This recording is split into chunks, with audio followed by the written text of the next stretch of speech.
the end of last class, I suggested that from here on out I'm going to be assuming that there is no soul. I'm going to be discussing the issues that we turn to hereafter from the perspective of the physicalist, the person who says that a person is basically just a fancy body, a body that can do certain special tricks, a body that can function in certain ways that we associate with being a person, a body that can P-function, as we put it. Now, I've given you my reasons for believing there are no souls, basically that the various arguments that might be offered for believing in souls don't seem very compelling upon examination, so there's no good reason to posit this extra entity. For the most part, then, I'm going to be putting aside soul talk. Periodically, I'll come back and talk about how some issue that we are considering might look from the perspective of somebody who does believe in souls. But as I say, for the most part, I'm going to be assuming there are no souls. For those of you who still do believe in the existence of souls, I suppose you could take a great deal of the discussion that follows as some form of large conditional or subjunctive. You know, if there were no souls, then here's what we'd have to say. So although I'll be largely talking from the perspective of the physicalist, if you haven't become convinced of the truth of physicalism, so be it. We'll at least explore what will we say about death if we've decided that people are basically just bodies. Now you'll recall that at the start of the semester I said, in thinking about the question, could I survive my death, there were two basic things we had to get clear on. First, we had to get clear on what am I? What are my parts? And that's why we've spent the last several weeks worrying about the question, am I just a body? Am I a body and an immaterial soul as well? Or perhaps, strictly speaking, just the soul? Having looked at that question, we're now going to turn to the second basic question. What would it be to survive? What would it be for a thing like that to continue to exist? Now, of course, we're going to ask most particularly, what would it be for a thing like that to survive the death of the body? Could it even make sense for a person to survive the death of his body? You might think the answer to that is no if we are physicalists, but in fact, it's not so clear the answer to that is no. But in order to address that particular question, what is it for me to survive the death of my body? Is that even a possibility or not? We first have to get clear about the more general question, what is it for me to survive, period? Take the more familiar humdrum case. Here I am lecturing to you today, Thursday. Somebody's going to be here, no doubt, lecturing to you next week, next Tuesday. The question of survival can be asked about that very simple case. Is the person who's going to be lecturing to you on Tuesday the very same person as the person who is standing in front of you lecturing to you now? Will that person survive the weekend? I certainly expect to survive the weekend, but what is it to survive the weekend? What is it? Well, we might say, look, we've already got the beginnings of an answer. For me to survive till Tuesday, presumably, is for there to be somebody, some person, alive, lecturing to you on Tuesday. And here's the crucial point, for that person lecturing to you on Tuesday to be the very same person as the person lecturing to you today, on Thursday. You know, if I were to be killed in a plane accident this weekend, and there was a guest lecturer for you on Tuesday, there'd be somebody alive lecturing to you, but of course that wouldn't be me. So the question we want to get clear on is, what is it for somebody on Tuesday to be the same person as the person here talking to you on Thursday? And we can ask the question more grandly about larger expanses of time. Suppose there's somebody alive 40-odd years from now, in the year 2050. Could that be me? To ask, have I survived until 2050, is to ask, is that person who's alive in 2050 the very same person as the person who's standing here now lecturing to you? What is it for somebody in the future to be the very same person as this person who's here now today? Now, in thinking about this question, it's important not to misunderstand what we're asking. Some of you may misunderstand what I'm asking. I mean, some of you may want to say, look, the person lecturing to you now has at least a fair bit of his hair. He's got a beard. Let's suppose that the person alive in 2050 is bald and bent over, has no beard. How could they be the same person? One's got hair, one doesn't. One's got a beard, one doesn't. One stands straight, one's crooked. Can't be the same person. That's the mistake that it's important for us to get clear about. So I'm going to spend some time talking about examples that I think we would not find puzzling and work our way back up to the case of personal identity. So first I'm going to say some things about identity across time, or indeed initially identity across space, with some familiar humdrum material objects. So let's start. Suppose you and I are walking along and we see a train. So let me draw the train first.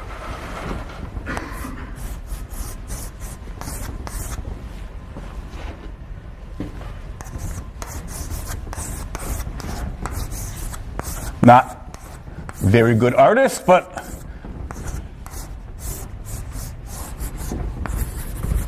all right, there's our train. We start walking. I point to the caboose. Let's make this look more like a caboose, slightly more like a caboose, just so it doesn't look too much like the locomotive. I point to the caboose. And I say, look at that train. And we're walking along. We come to the end of the train, and I point to the locomotive, and I say, wow, look how long that train is. That's the very same train I pointed to 5 minutes ago. We've been walking along it all this time. Now, imagine that you wouldn't say anything as stupid as this, but imagine that you said this. You say, yeah, this isn't the same train as the train we pointed to 5 minutes ago. After all, right now, what you're pointing to is a locomotive. Whereas 5 minutes ago, what you pointed to was a caboose. A caboose isn't the same thing as a locomotive. How could you possibly say it's the same thing? Who could possibly make a mistake like that? You know, the locomotive's got smoke coming out of it, the caboose doesn't. And so forth and so on. There's a lot of differences between the two. How could you make such a silly mistake? Well, of course, what I would then want to say to you is, no, actually, you're the one who's making the mistake. I agree, of course, that a locomotive is not the same thing as a caboose. But I wasn't claiming that it was. Rather, initially, when we started our walk, I pointed to a caboose, but by pointing to the caboose, I picked out a train. I said, look at that train. And what I was referring to wasn't just the caboose, but the whole long, extended through space object, the train, of which the caboose is just a part. And when, at the end of our walk, when I pointed to a locomotive and said, look at that train, by pointing to the locomotive, I was picking out a train, an entire train. This long, extended through space object, the train. And when I said, this train that I'm pointing to now is the very same train as the train I pointed to 5 minutes ago, I'm not saying what is certainly false. I'm not saying the locomotive is the same thing as the caboose. Rather, what I'm saying is the entire extended through space train that I'm pointing out now is the same train as the entire extended through space train that I picked out 5 minutes ago. And that claim, far from being false, is true. Now, as I say, none of us would make that mistake. But it's a tempting mistake if you're not being careful, and that mistake might mislead us if we start thinking about the personal identity case. But let's continue with the train for a bit. Suppose, as we're taking our walk, part of the train isn't visible. There's a large warehouse that's blocking the view.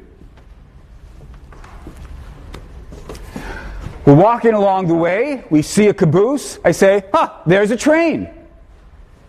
Then for a while we're walking, we don't see anything because all you can see is the warehouse. And then after we get past the warehouse, very long, block long warehouse, I see a locomotive and I say, hey, look, there's a train. And then I ask you, do you think this is the same train as the train we pointed to before? Now again, it's important not to misunderstand that question, right? That question is not asking, is the locomotive that we're pointing to now the same as the caboose that we pointed to earlier? No, of course not. The locomotive's not the same as the caboose. But that's not what I'm asking. What I'm asking rather is, remember earlier when I pointed to the caboose? In doing so, and I started talking about a train, I was picking out some entire extended through space train. Right now, in pointing to a locomotive, I'm picking out not just a locomotive, I mean to be talking about an entire train, some entire extended through space train. And I'm asking not about the locomotive and the caboose, but rather I'm asking about the trains that I pick out by means of the locomotive and caboose. Are they the same train? And the answer is, don't know, can't tell. The building's blocking the view.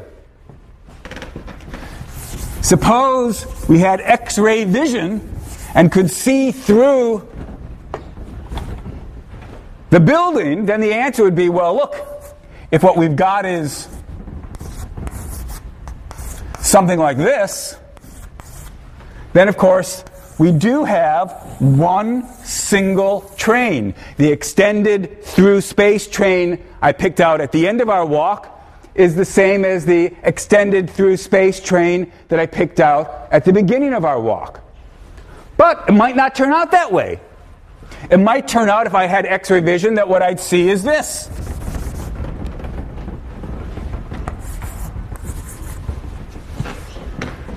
Then the answer would be, there's not one train here, but two trains. The extended through space train that I'm picking out when I point to the locomotive turns out to be a different train from the extended through space train I picked out when I pointed to the caboose. If I don't have X-ray vision, I don't know which of these metaphysical hypotheses is the correct one. All right. Easy enough with trains. We know how it works with trains. Let's talk about something not a whole lot more complicated. Cars. Used to have a car I bought in 1990. My ability to draw cars is even worse than my ability to draw trains. There's my car in 1990. It was new. It was sparkly. Then I drove it for some years and I got some dents and so forth and so on. There's a smile. By 1996 or 2000, wasn't looking so good.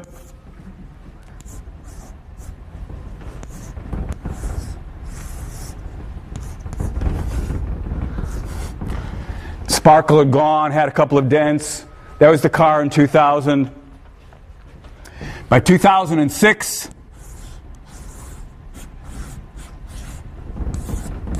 had a lot of dents.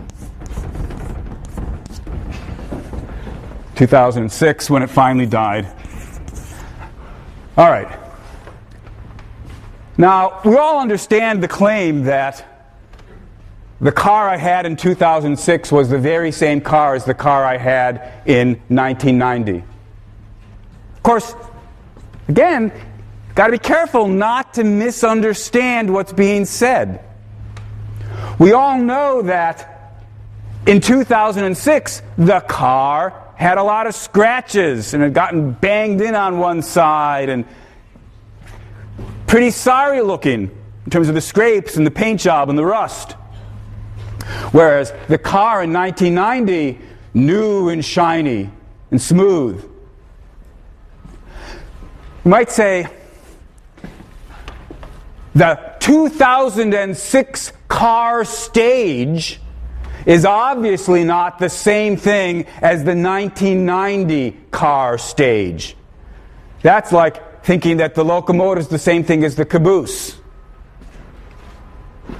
But when I say it's the same car, I don't mean to be talking about car stages. I mean to be talking about a single thing that was extended through time. There I am, proud owner of my new car in 1990, and I say, this is a car. It's a car that will exist for more than a few minutes. It's a car that will exist for years and years and years, though at the time I didn't realize it was going to last 16 years or longer. When I refer to my car, as opposed to what we could dub the car stage or the car slice, when I refer to the car in 1990, I mean to be talking about the entire extended through time object. 2006, when I point to that sad heap and talk about, I've had that car for 16 years. Well, I haven't had that car stage for 16 years. That car stage or that car slice, if we wanted to talk about it that way, it's only been around for however long, months, years, a year. Hasn't been around for 16 years. But when I talk about that car, I'm picking not just the current slice or the current stage of the car, but the entire extended through time object. When I say that's the very same car I've had for 16 years, I mean, think of the object extended through time that I'm picking out by pointing to the current slice. That's the very same extended through time object that I picked out 16 years ago by pointing to what was then the current slice. The slices aren't the same. The car is the same. It's the very same car.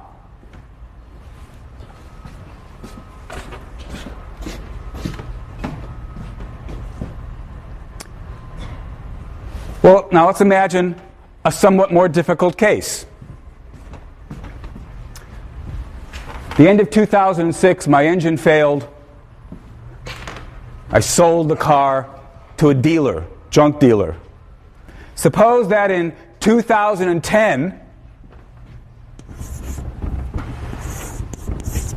I see a car in the junk lot,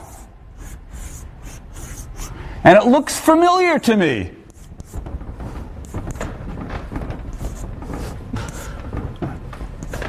Say, whoa, that's my car. Is it or isn't it my car? This is sort of like the case with the factory blocking the view. 1990 to 2006, very easy. Saw the car every day in my garage. But here's a 4-year instead of a factory blocking my view, it's the mists of time blocking my view. and I ask, same car or not? Again, by this time, I imagine you don't need to be warned, but let me just warn you a couple more times. I'm not asking, is the car stage, the 2010 car stage, the same car stage as the 2006 car stage? Maybe not. Maybe obviously not. I'm asking rather, in pointing to the 2010 car stage, I mean to be picking out an entire extended through time entity, the car. And I'm asking, is that the very same extended through time entity as the extended through time entity that I used to own? I wonder. And the answer is, don't know. The mists of time are blocking my view. I don't know the answer. But we know what the possibilities are.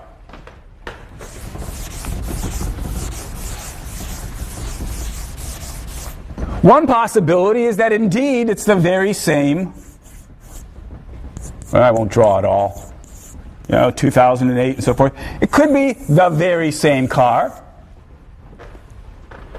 If we knew what it took to have the various stages of a car add up to the very same car, then that would be one possibility. But there might be a different possibility. Could have been that after I sold it to the junk dealer, he crushed it, turned it into a heap of metal, and that was the end of my car.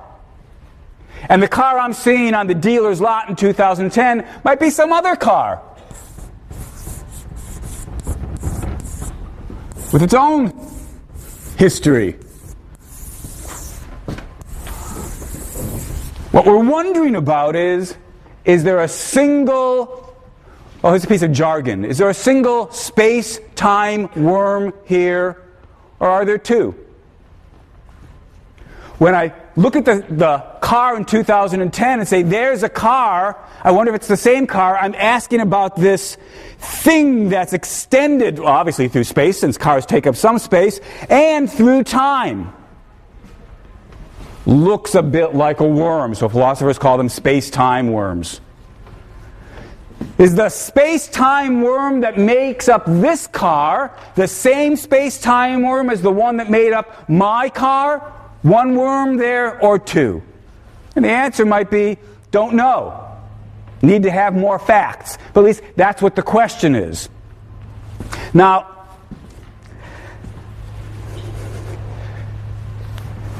metaphysically, there's different ways of trying to pose the set of issues that I've begun to talk about.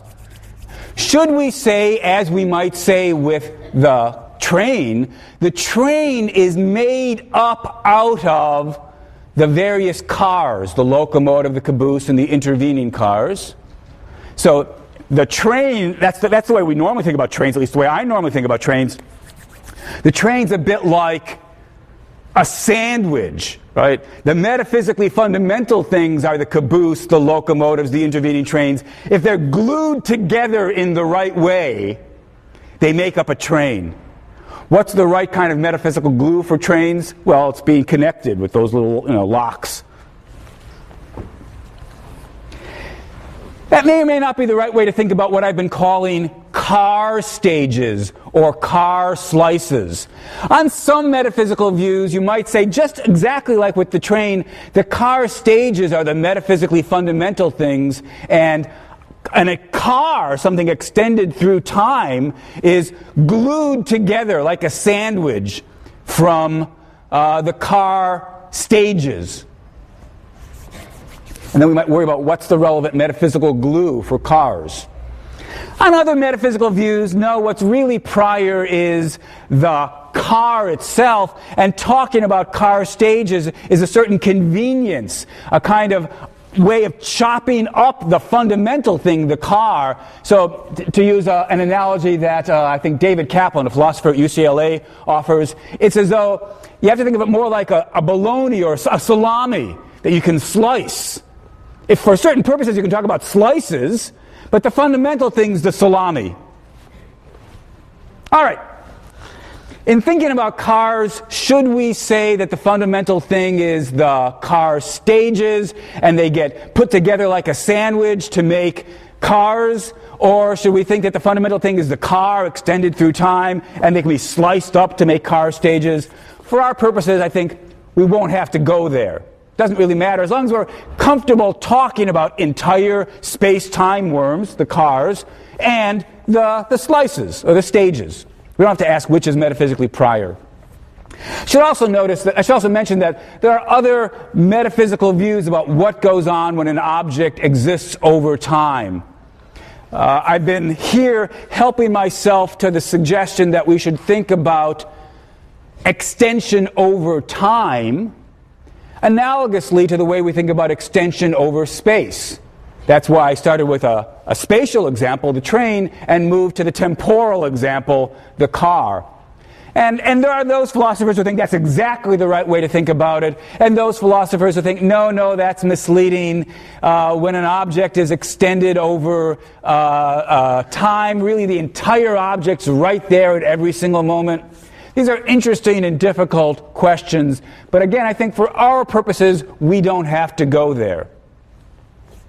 So I will help myself to this language of space-time worms, objects that extend not only over space but also over time, and distinguish the entire worm from the various slices or stages that either make up the worm or that we could slice the worm into. The point that I've been emphasizing is, well, first point, of course, has been don't confuse the stages with the entire space-time worm. The stages can differ without the entire space-time worm being a different worm. Second question I've hinted at that we're about to turn to, not literally turn to in a moment, but shortly we'll turn to, is what's the relevant glue? What makes two stages of the very same thing? In the case of trains, as I say, it's fairly obvious. What is it in the case of cars? What makes the 1990 car stage a stage in the very same car, the extended through space and time worm car, as the 2006 stage? What's the metaphysical glue that glues these stages together? And the answer, not that there aren't puzzles about it, but the answer is roughly, it's the very same car if it's the very same hunk of metal and plastic and wires. There was the car. Car's just some metal and plastic, rubber. And that very same hunk continued into 2000 and continued into 2006. The glue, the key to identity across time for cars is being the same hunk of stuff. Now, that doesn't mean it's got to be the same atom for atom. We know that's not true. Look, think about my steering wheel. Every time I grabbed the steering wheel to drive, I wore away thousands of atoms.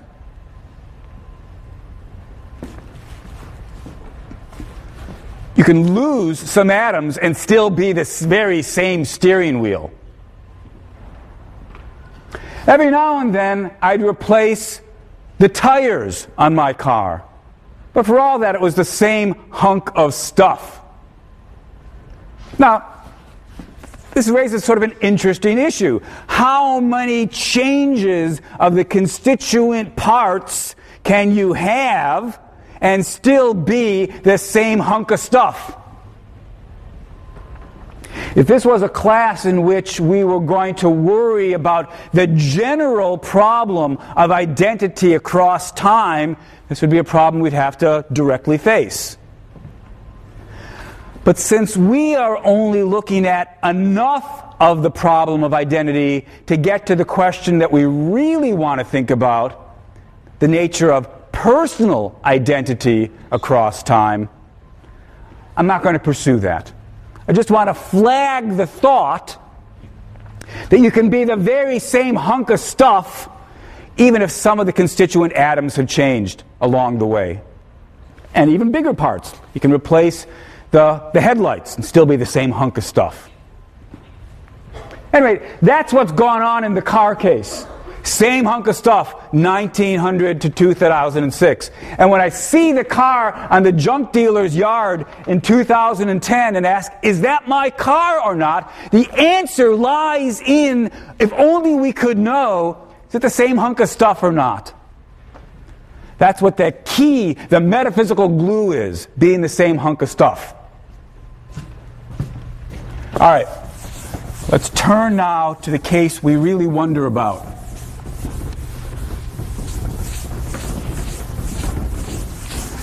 Personal identity.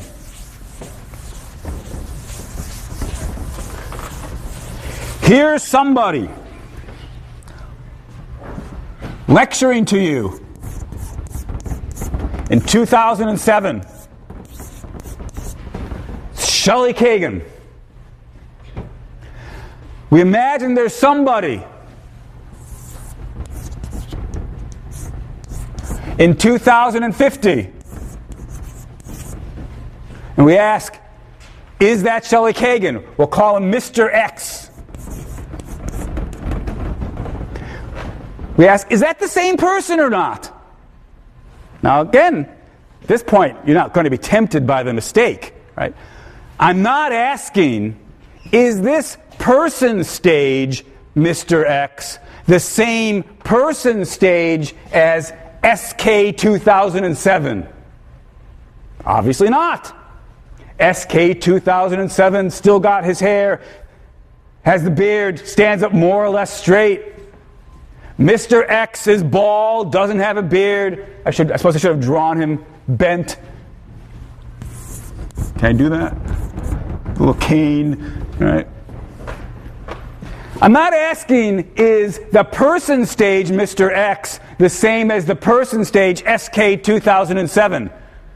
Sounds like a computer or something. Get the SK 2000. I'm not asking that. I'm saying, look, when you look at the current stage, the current person slice, and think about the entire extended through time entity, the person that makes up Shelley Kagan, or that is Shelley Kagan, is that the very same person as the extended through time person that you've got in mind when you point to the Mr. X 2050?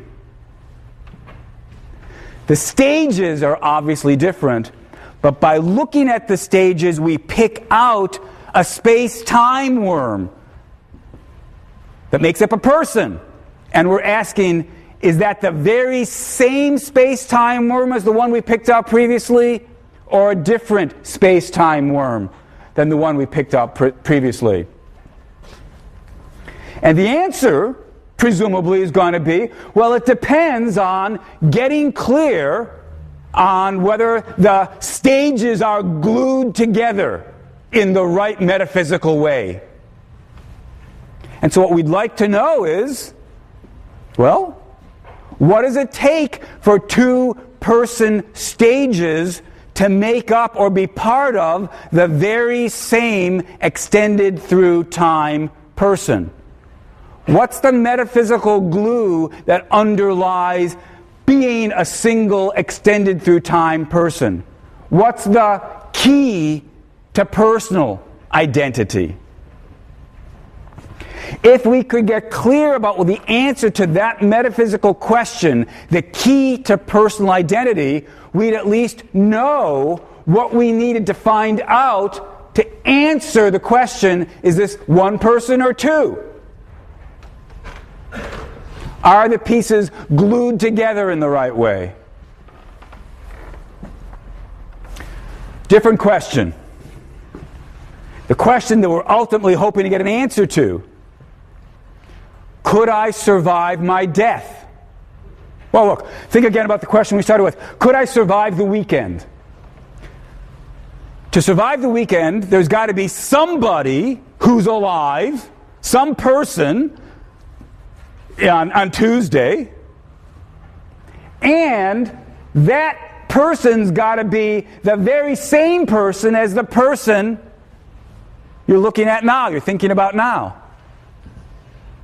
Or to put it in terms of stages, that person's got to be, that stage, that slice, has to be part of the very same extended through time, space-time worm as this stage is. They've got to be glued together in the right way. We can't tell whether that's true until we know what the glue is, but at least we anticipate that there will be somebody here on Tuesday who is glued together in that way, the right way, whatever that turns out to be. The stages will be glued together in the right way. Suppose I ask then, will I survive my death?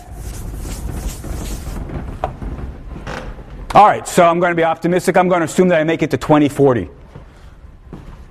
2040 won't even be 90 yet. That's not too wildly optimistic. It's optimistic, but not wildly optimistic. So here's the SK 2040. We know that there's an extended through space and time, space-time worm, a person. Then let's suppose, sadly, 2041, my body dies, and I ask, could I survive my death? That is to say, the death of my body. Well, we want to know, after 2041, let's say 2045, is there somebody who's a person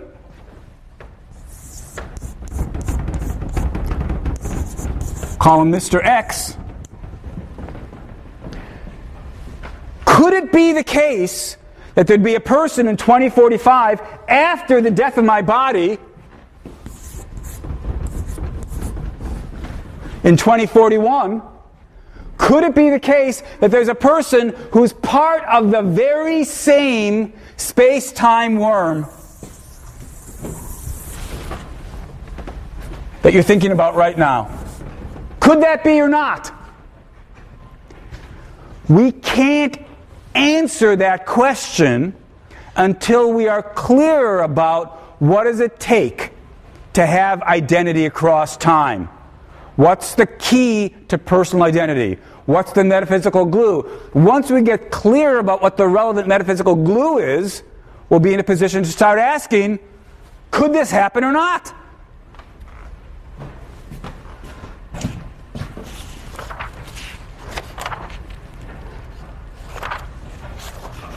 All right, so that's the question I want to turn to then. What are the possible positions on this question? What's the key to personal identity? What's it to be the very same person? As we might put it somewhat misleadingly, what is it for two, quote-unquote, people to really be the same single extended through time person? Suppose we believed in souls. Then here would be a natural proposal. The metaphysical key to personal identity is having the very same soul. So suppose I was a dualist. I'd say, look, you're looking at a body, but connected in this intimate way with this body is a particular soul, the soul of Shelley Kagan. What makes it true that the person lecturing to you next Tuesday is Shelley Kagan, the very same person? What makes that true is that it's the very same soul. As long as this soul is here again on Tuesday, it'll be Shelley Kagan. If it's a different soul, it's not Shelley Kagan. That's the natural thing to suggest if we believe in the soul view. The key to personal identity, not the only thing a soul theorist can say, but the natural thing for a soul theorist to say, the key to personal identity is having the very same soul. Same soul, same person. Different soul, different person. Imagine that God or a demon or what have you, for whatever perverse reason, severs the ordinary connection between my body and my soul, and then reconnects the wires, as it were, so that there's a different soul animating and controlling this body on Tuesday. For whatever perverse reasons, maybe to make some sort of philosophical point, that person decides to come in anyway on Tuesday and lecture to you about philosophy. According to the view that we're taking, which we'll now call the soul view, according to the soul view, it won't be me lecturing to you on Tuesday. Why not? Because we've just stipulated it's not the same soul. It's a different soul. The key to personal identity, according to the soul theory of personal identity, the key to personal identity is having the same soul. When I ask myself, will I survive the weekend? What I'm asking is, will my soul still be around come Tuesday? As long as my soul still exists and is functioning, it's still me. I'm still around. In fact, peeking ahead, of course, and this is why we are often drawn to soul views, even if my body dies, as long as my soul continues to exist, I continue to exist. The key to personal identity, according to the soul view, is having the same soul. As long as my soul continues to exist, it's still me, whether or not my body's still alive.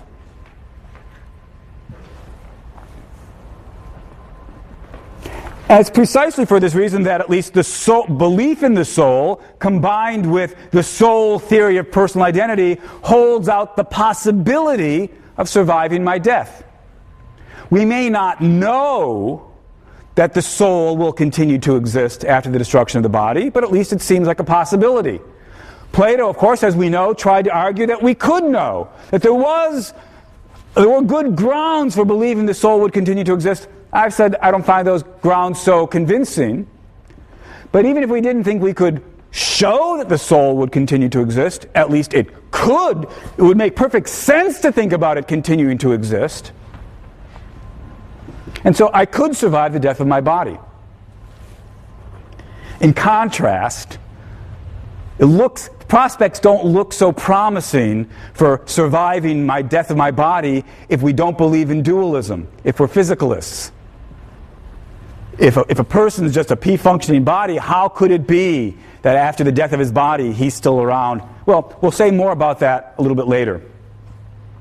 Come back to the soul view. It's me as long as it's the same soul. It's not me if it's a different soul. Now consider the following possibility. Suppose that over the weekend, at 3 a.m. Saturday night, Sunday morning, while I'm asleep, God replaces my soul with a different soul, hooks it up to the body, gives that soul, that replacement soul, all of my memories, all of my beliefs, all of my desires, all of my intentions. Somebody wakes up Sunday morning, says, "Hey, it's a great day, wonderful to be alive, I'm Shelley Kagan, got to get to work," whatever it is. Says, "I'm Shelley Kagan," but he's not. According to the soul view, he's not. Because according to the soul theory of personal identity, to be me, that person's got to have my soul. And in this story, he doesn't have my soul. My soul got destroyed, let's suppose, 3 a.m. Sunday morning. A new soul got created. It's not me. There's a person there, all right. It's a person that doesn't have a very long history. Maybe he'll go on to have a long history. But it's a different extended through space and time person than the one you're thinking about right now. Because according to the soul view, to be me, it's got to have the same soul, and we just stipulated not the same soul. Think about what that means. If God were to replace my soul Saturday night, I die. And the thing that wakes up Sunday isn't me. Of course, he'd think he was me.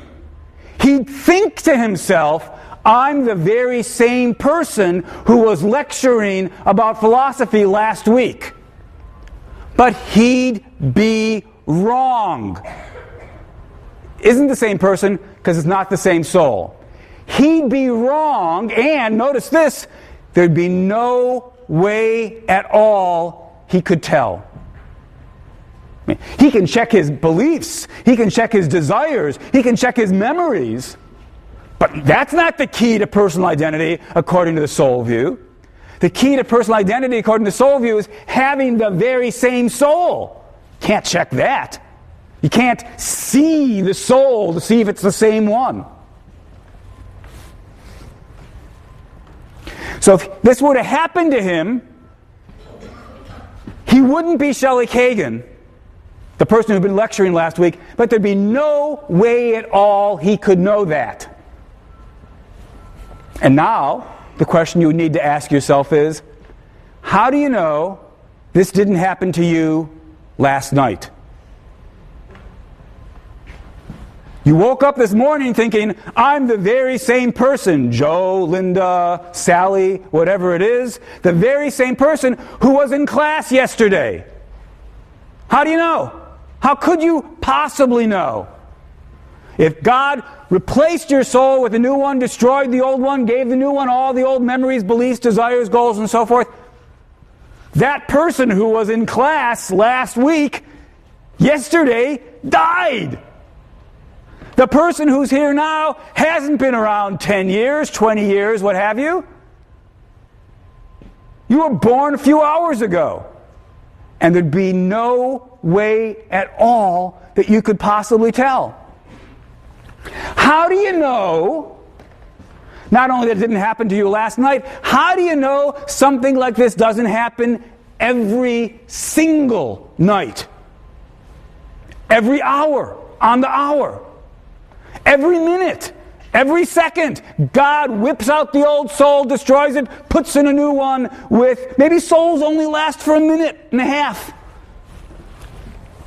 If that was happening, then people don't last very long. Bodies may last 20 years, 50 years, 80 years, 100 years, but people would only last an hour, or if it's every minute substitution, a minute. And you'd never possibly be able to tell.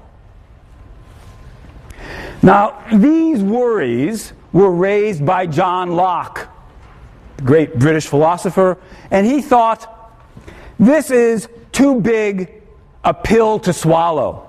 This is too big a bullet to bite. We can't take seriously the suggestion that there's no way at all to tell whether it was still me from the one day to the next, from 1 hour to the next, from 1 minute to the next. Just not plausible.